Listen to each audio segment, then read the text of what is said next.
Top of the morning, beautiful people. Welcome to our Breakfast Club call. My name is Pamela Pacheco, and I have the absolute honor, pleasure, and privilege of being your host on this beautiful morning. I'm so excited to be here with you guys, and I'm so grateful. As always, if you are joining us for the first time, welcome. And if you are joining us once again, welcome home. I remember when I first embarked upon the journey of entrepreneurship a decade ago, I was looking forward to these type of mentorship calls. Not only was I looking forward to these type of mentorship calls because of the information I was going to receive, but I was looking forward to these type of mentorship calls because of the inspiration I was going to receive. Our subconscious mind is open the most in the morning and at night. So we always say, garbage in is garbage out. Greatness in is greatness out. So kudos to each and every single one of you that decided to start your morning off with some positivity, with some fire, with some inspiration. So if you joined us last week, we spoke about how to take immediate action in the time of adversity, right?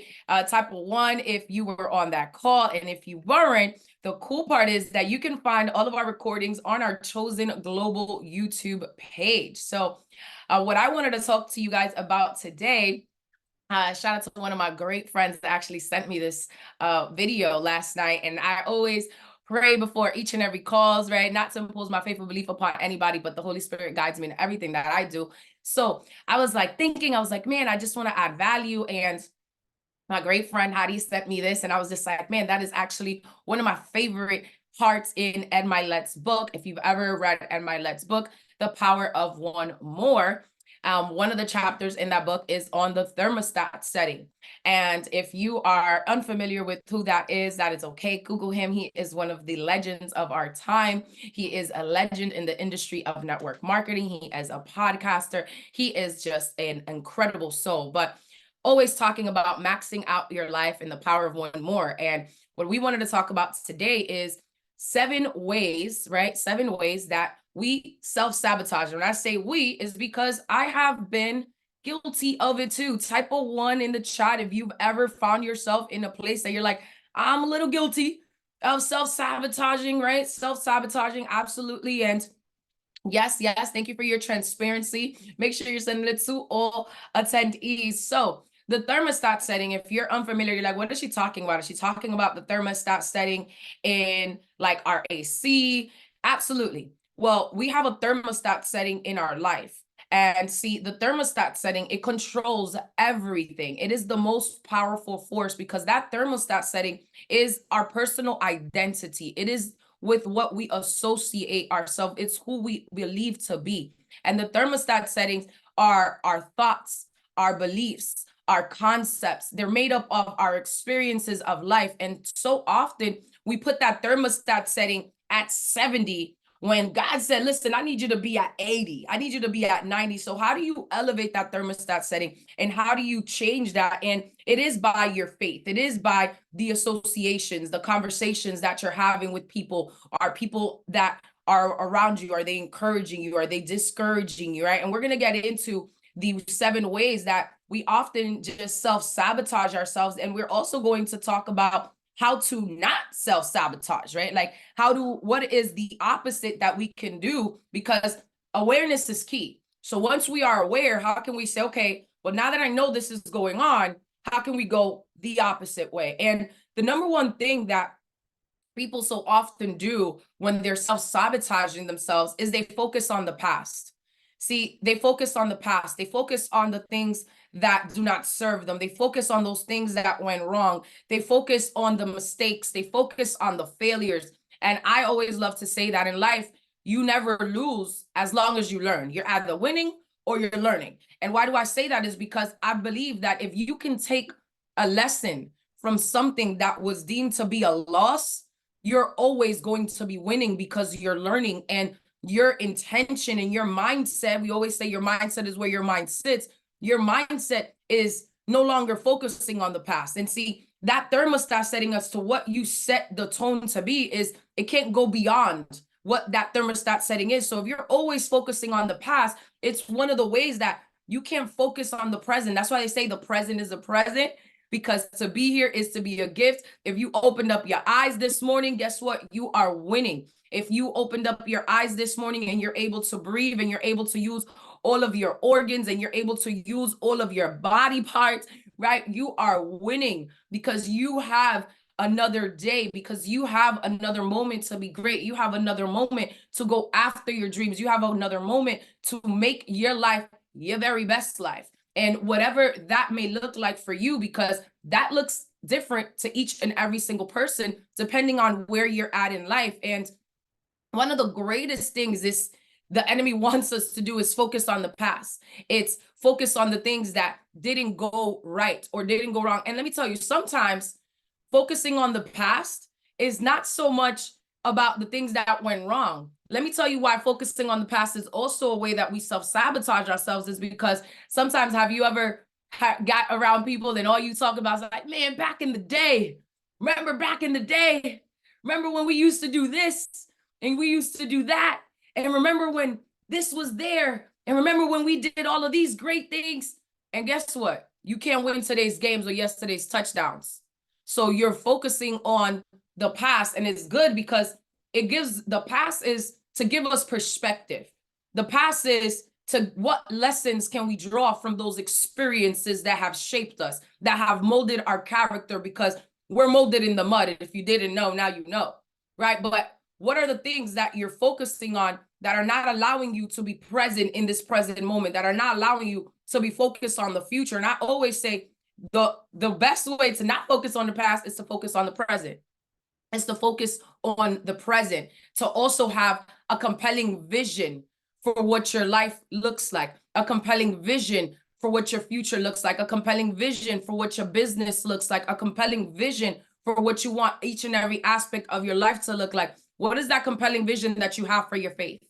What is that compelling vision that you have for your family? What is that compelling vision that you have for your fitness goals, right? Like my fitness goals is J-Lo's abs. Don't judge me. It is what it is, right? This is why I pay a personal trainer. You know, what is that compelling vision for your fortune? And your fortune is your business. It's your career. It's your finances. What does that look like for you? What is that compelling vision for your investments?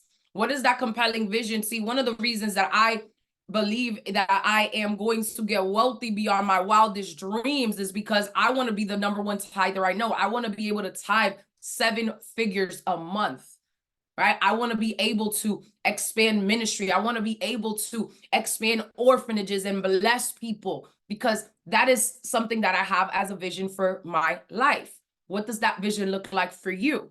What does that vision look like for your fun, right? I'll tell you, I'm not focused on that Thailand trip we did in September. I'm focused on going to Italy in August, going to Africa in September. We're focused on a chef celebrity experience that we're doing. Shout out to Chef Jagay in Mexico coming up in the summer. So the best way to not focus on the past is to focus on the future and focus on where it is that we're going. Focus on what that compelling vision is. And here's why it's so important for us to have a vision for each and every single area of our life. And if I always compartmentalize every single aspect of our life, because that compelling vision for your life, that compelling vision for your future, that compelling vision for what it is that you want and for what it is that you are believing, that is what's going to pull you when motivation no longer pushes you.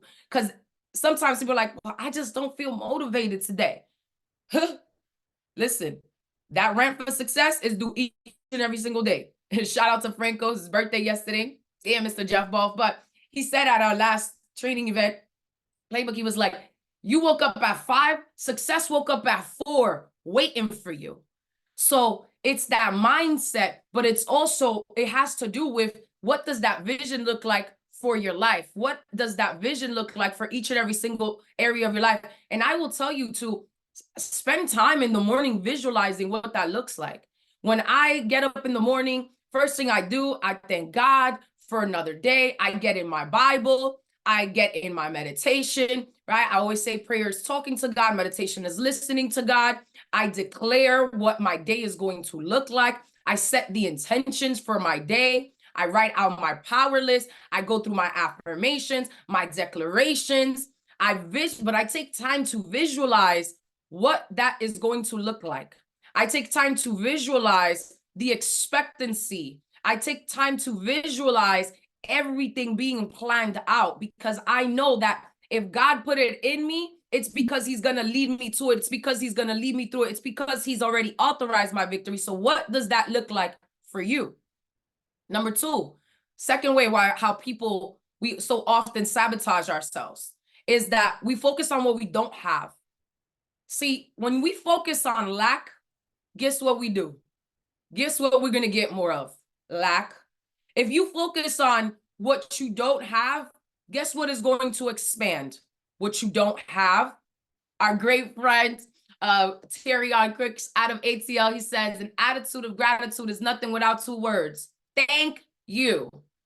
Are you thankful every day? Are you focusing on the abundance that exists? Because when you wake up, the mere fact that you were able to wake up today, the mere fact that you have oxygen in your lungs is a blessing. It's abundance. So again, it's focusing on the abundance, focusing on what you have. When you focus on what we have, it makes more room for what is coming. See, whatever you focus on expands. I'm always saying, God, I'm so grateful for the wealth. I'm so grateful for the endless opportunities. I'm so grateful that successful people seek me. I'm so grateful for the powerful relationships that are mutually reciprocating relationships in my life, because there's nothing more valuable than social capital. I am so grateful for each and every single aspect. Now, it's not to say I'm not human, right? And there's some things that I'm like, man, I need more of that. But are you at a point where you're like, I'm also focusing on what is to come. I'm also focusing on what it is that I have. Because the more that we're able to focus on those things that bring us joy. Like, I love, one of the things that I look forward to midweek is the Bible study with the kids, right? I don't have children yet, but those kids fill my soul. So it's focusing on the things that we have. I love being able to spend time with my nieces and nephews. I love that time. Why? Because it brings me joy. It's always focusing on the things that I have that make me so much more grateful. Because I believe that when we do focus on that abundance, when we do focus on the greatness, guess what we get more of? That greatness, that abundance. So it is so important that we're focusing on what we have instead of what we're not having. Can you type a 1 in the chat if you've ever focused on something that you didn't have, and because of that, you got more of that? I remember being at a time in my business. I remember being at a time in my life that I was so self-sabotaging because I was so stressed out over money. I was so stressed out over not getting to where I needed to be. And all I kept focusing on was what I didn't have. And guess what I then had? Exactly. Thank you. I see all the ones coming in. I appreciate your transparency and vulnerability. Great. Guess what I didn't have? More of that. Guess what was expanding? What I didn't have. Guess what was expanding? What I didn't want. Guess what was expanding? The lack. But the moment I said, let me shift this real quick, because when we are aware, right? When we are aware of our thoughts, guess what? They lose power over you. They lose power over us. So now that level of awareness is like, you better switch it real quick when it comes. It's not to say we're not human, it's not gonna come, right? But when that happens, I challenge all of us to say, hey, you know what? I'm not gonna focus on what I don't have. I'm gonna focus on what I have. I'm gonna focus on what I want more of. I'm gonna focus and I'll tell you, God just has a beautiful way of just opening doors. He has a beautiful way of just connecting you, of just whispering your name in places that you didn't even know. And it is so beautiful because the more you focus on the things that is coming, the more you focus on the abundance that surrounds us, it's so beautiful because you get more abundant. You get more abundance in every aspect of your life. So let's stop focusing on the things that we don't have, because they're holding us prison. They're holding us in prison right now in our past. They're holding us in prison in that level that we do not wish to operate. So it's important because, see, when you know your thermostat setting, it's up here. You're not gonna entertain anything up here. It's interesting because yesterday After I shot my TV segments, I had really a great just meeting with one of my great friends, Kia Donaldson, and she is a gem. And we were just talking. She was just like telling me so many stories, and she's just like, I expect this greatness. I expect the abundance because I know what God has said for my life.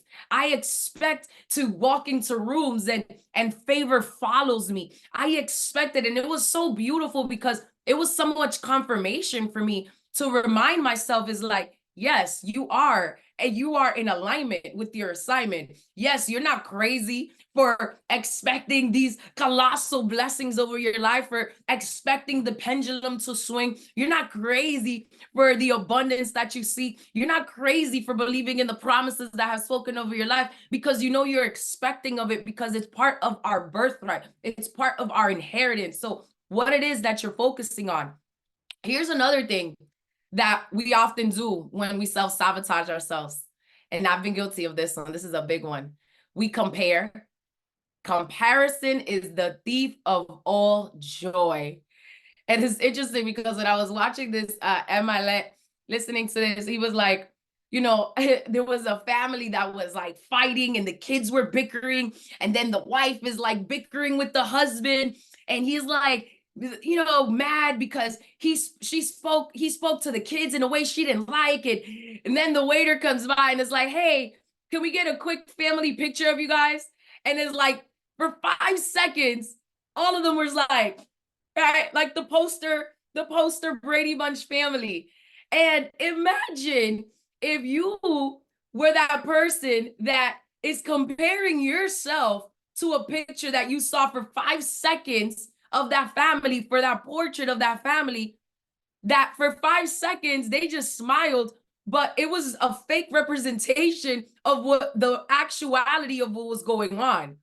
And it's so often that happens in the world that we live in with social media. It's tough out here, right? It's tough out here when people are posting highlights, when people are posting things that they're not really supposed to be, right? So that comparison is robbing you of your present moment. That comparison is robbing you of your power. That comparison is robbing you of living out the promises for your life. That comparison is robbing you of taking the next step in building your business, in making the next call, in setting the next appointment, in making the next follow-up call. That comparison is robbing you of believing in your worth and believing in what it is that is coming for you. So that comparison is like, don't compare yourself to anybody. And I know it's easier said than done because I'm guilty of it too. But I will tell you that the moment I find myself comparing, I was like, like I stop it real quick. I was like, stop. No, that's not. Like, you are one of one. Like, God took his time on you. You may not be all there, but it's okay. Right? We all have that.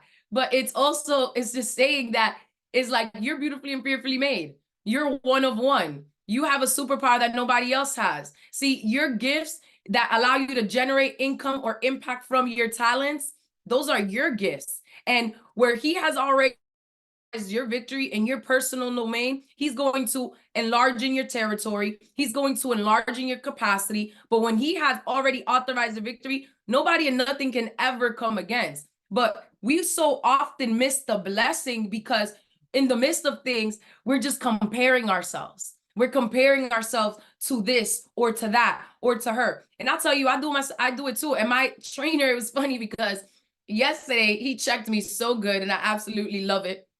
And yes, Lisa, your only competition is yourself. I'm only competing with who I was yesterday.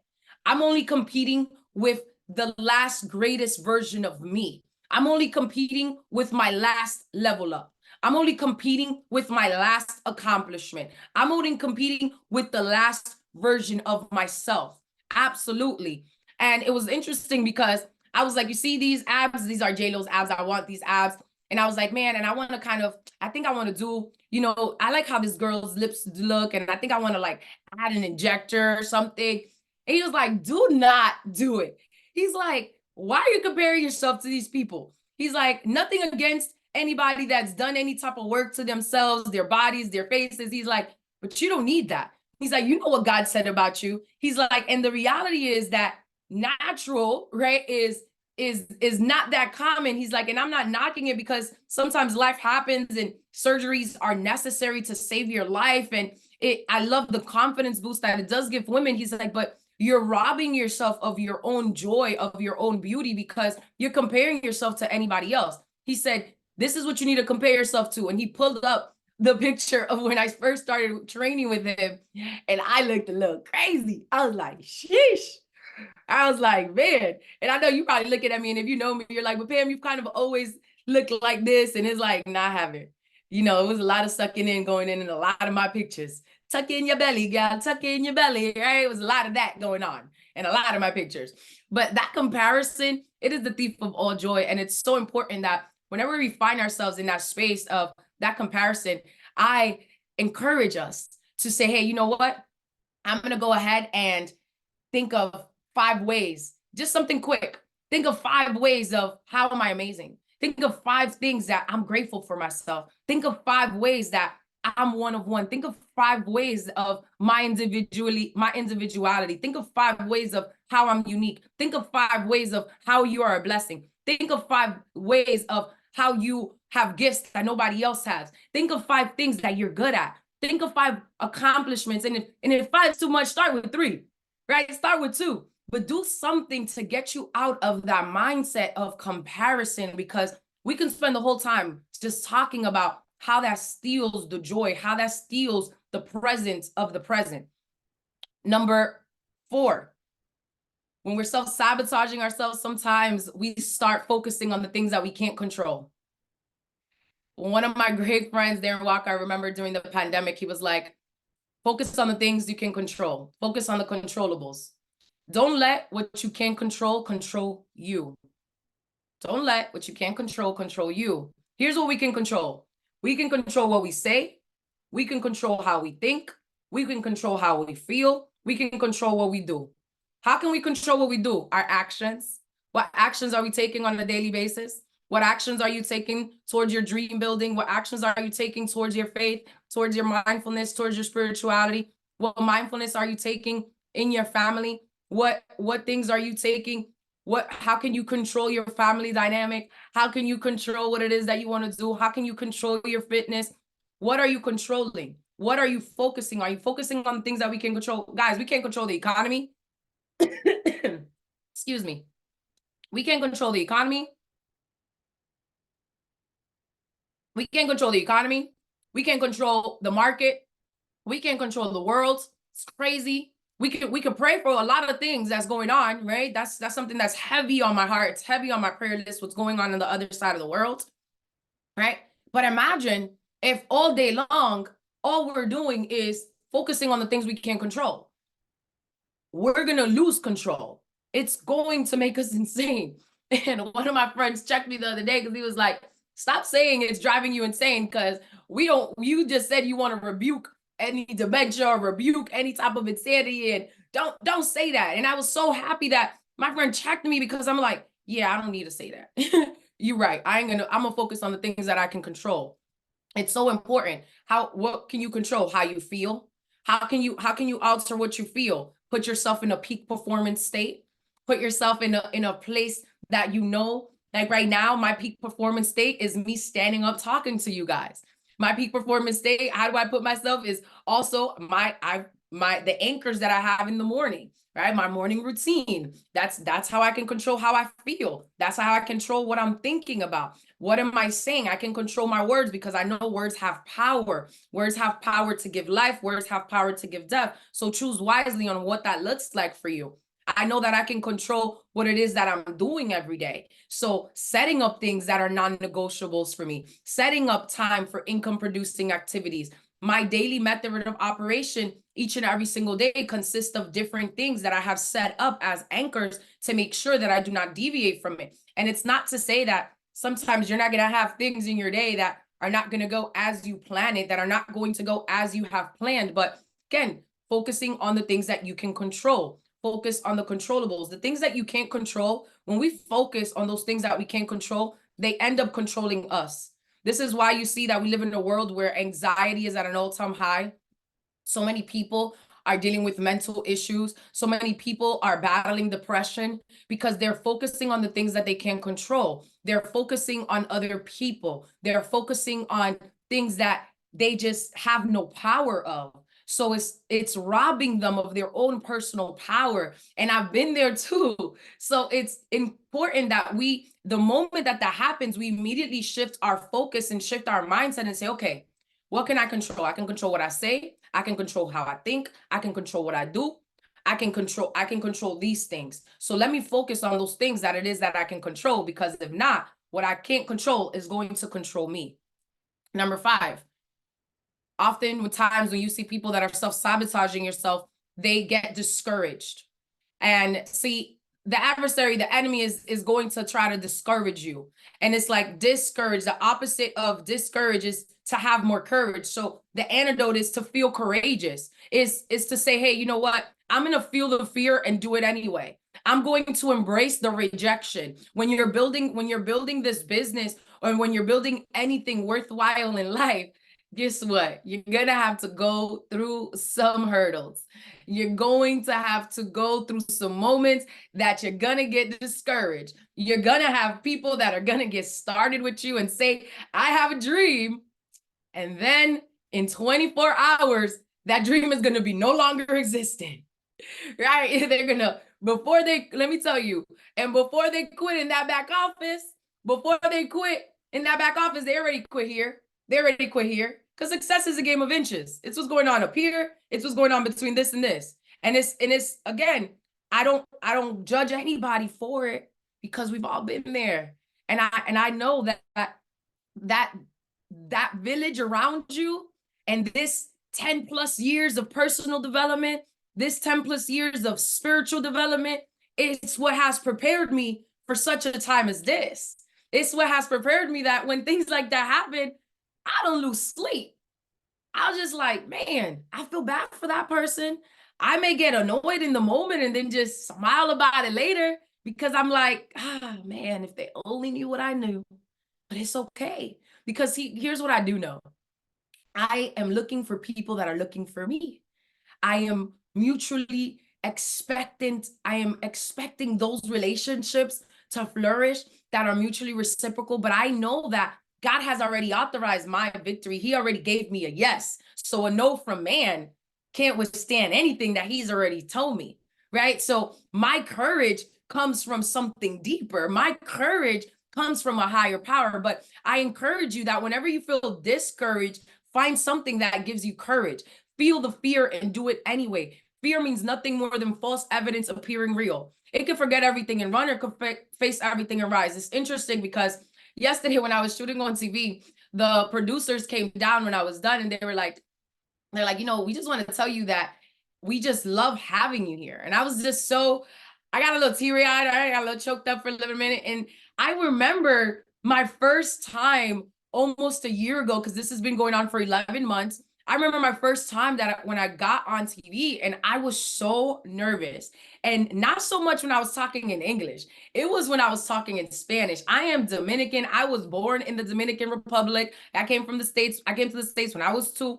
But my mother was always my biggest fan, my biggest cheerleader, my number 1 supporter. But guess what that lady was also? She was my number 1 teacher. She heard me talking Spanish, and she was like, no, ma'am, you don't say that word like this. You say it like this. She's like, slow down a little bit if you're talking like this. You know, I need you to take your time, pronounce your words so that you can communicate effectively, so that people can understand you. She said, and own your culture, own your heritage.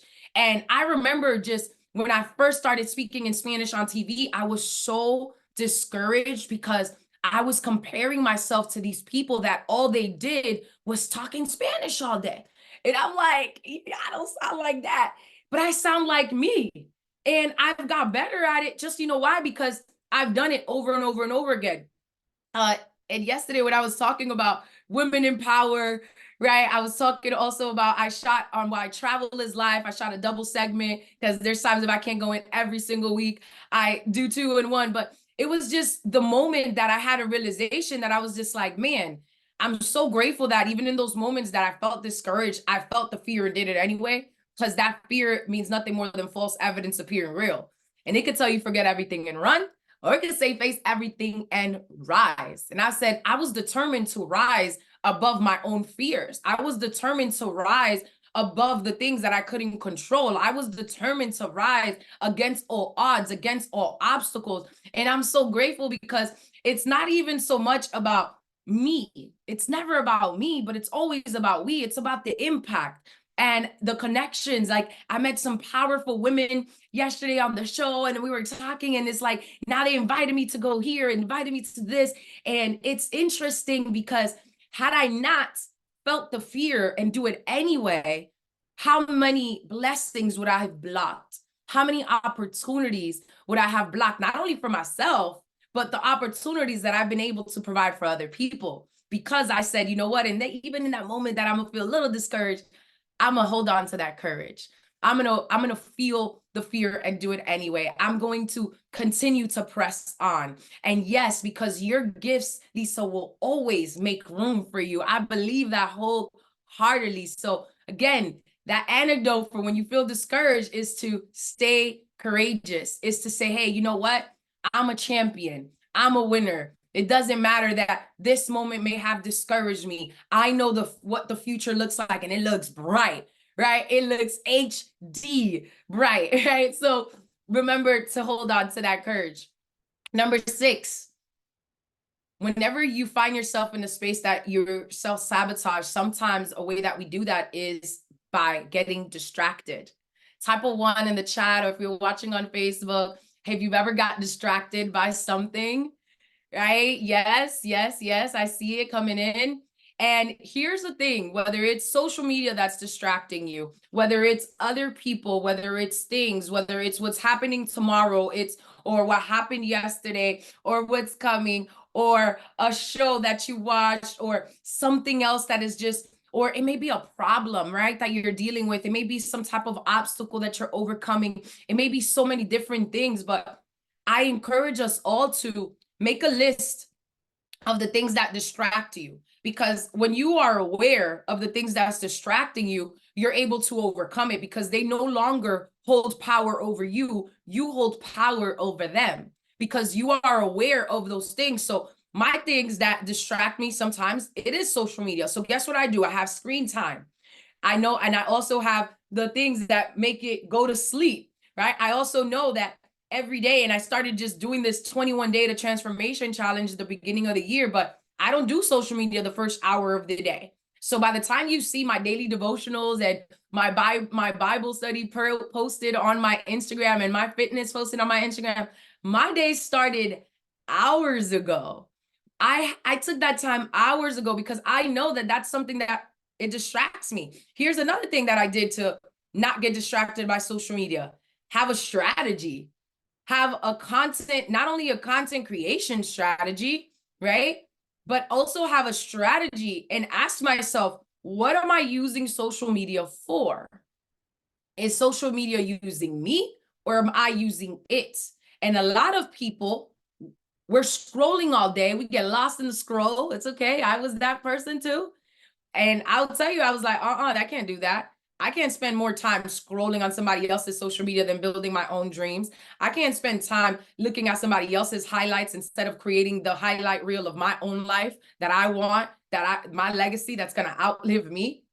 And I said, no, ma'am, that's not going to happen anymore. So I am intentional about what it is that I'm using social media for. I am intentional about what it is that I want to be remembered for. I am intentional about who it is that I want to be. I am intentional about all of these things because I understand that if I am not intentional, if I do not, it's going to always use me. So make a list of those things that's distracting. I'm going to tell you something else that was distracting for me.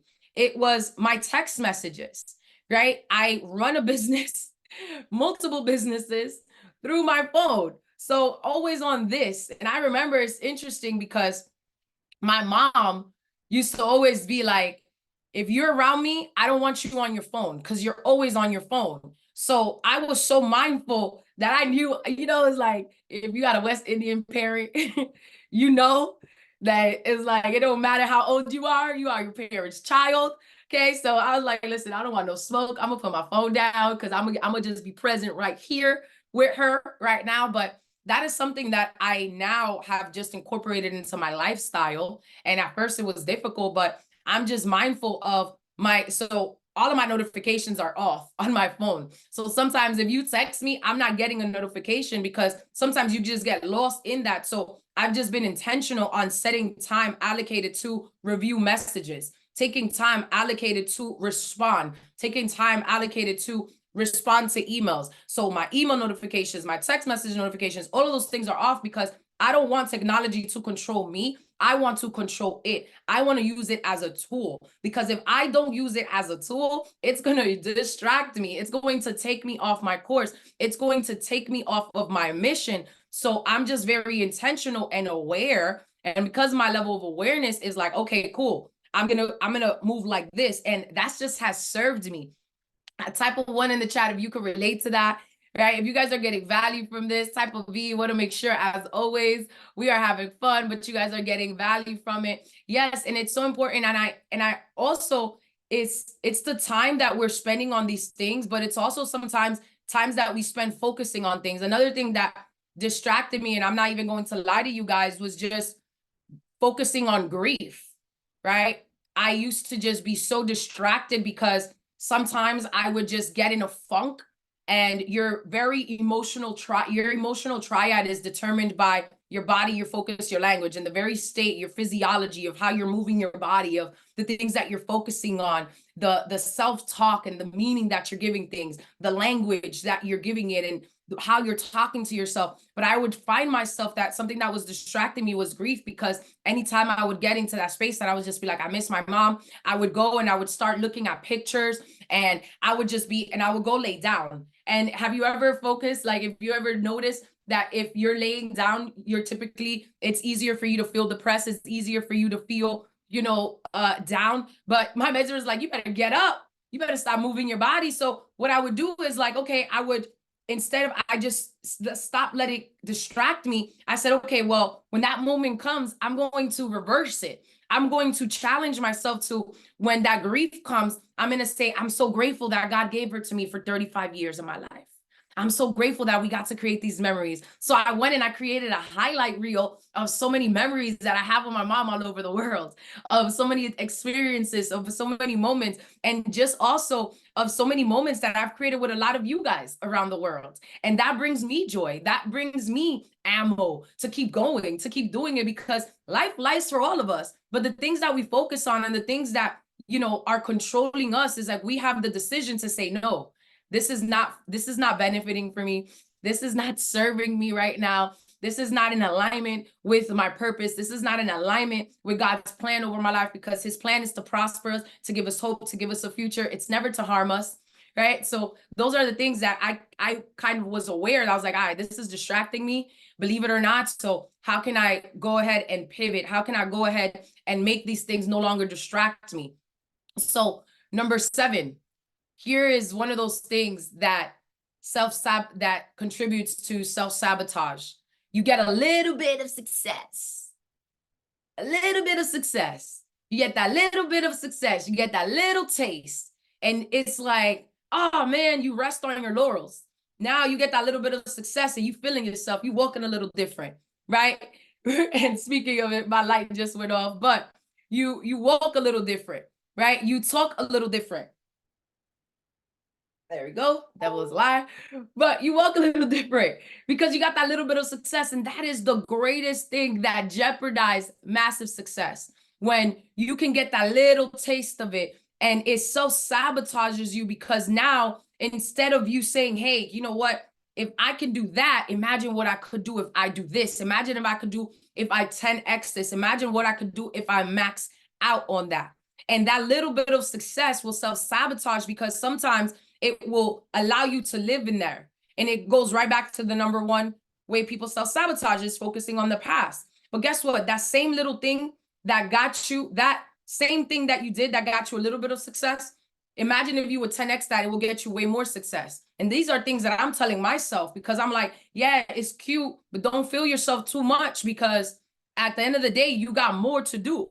You have more that's in store for you. You got unfinished business in this industry of direct sales and network marketing. You have unfinished business in your industry of speaking. You have unfinished business in your industry of coaching. You have unfinished business in your brand. You have unfinished business in your impact around the world. So don't let the little bit of success jeopardize the massive success, the abundant success that's in store for you. And those same little things that you did that got you that little bit of success, guess what? You learned along the way. And you could do those same things and it's going to get you more success. It's going to get you more of what you want. It's going to get you more. And it's you setting that thermostat. And I love that thermostat setting, how Pamela was talking about, is telling yourself again, is like, I belong in my dreams. It's like, don't set your thermostat setting at 73 when you're supposed to be at 90, because you're only going to operate at that 73. Stay in that 90. Expect that 90. Walk with that posture in that 90. Expect the abundance that's declared over your life. Expect the abundance of the greatness that's in store for you, because you are great and you have each and every single thing inside of you to get to where it is that you want to go and to become who it is that you want to be. So understand that you are deserving of this. And when you're focused on the things that are great, you're going to get more of that. When you are aware of your thoughts, when you are aware of these things, they now lose power over you, because now you're controlling the narrative. Now you get to control the story, because remember, it's always main character energy, because you're the main character in your movie and you are one of one and you are the protagonist of your movie. What is that going to look like when it's all said and done? What is that going to look like for you? Is it going to be of a story of a champion, of a story of a person that said, I'm not going to focus on the past. I'm not going to focus on what I don't have. I'm not going to compare. I'm not going to focus on the things that I can't control. I'm not going to get discouraged. I'm not going to get distracted. I'm not going to focus on that little bit of success. I'm going to champion through. I'm going to be in alignment with my assignment. I'm going to be deserving of and expecting of the success that is seeking me as I'm seeking it. So again, if you're just joining us, let me give you guys a recap. 7 things people do to self-sabotage. 1, focus on the past. 2, focus on what you don't have. 3, comparison. 4, focusing on the things you can't control. 5, they get discouraged. 6, get distracted. 7, get a little bit of success. So I would tell you today, increase that thermostat setting to beyond where it is right now, because you are deserving of each and every single dream God has put inside of you. It will come true if you believe and do what it takes for it to come true. Breakfast has been served. As always, it is a pleasure, honor, and privilege to serve you. Great day and God bless.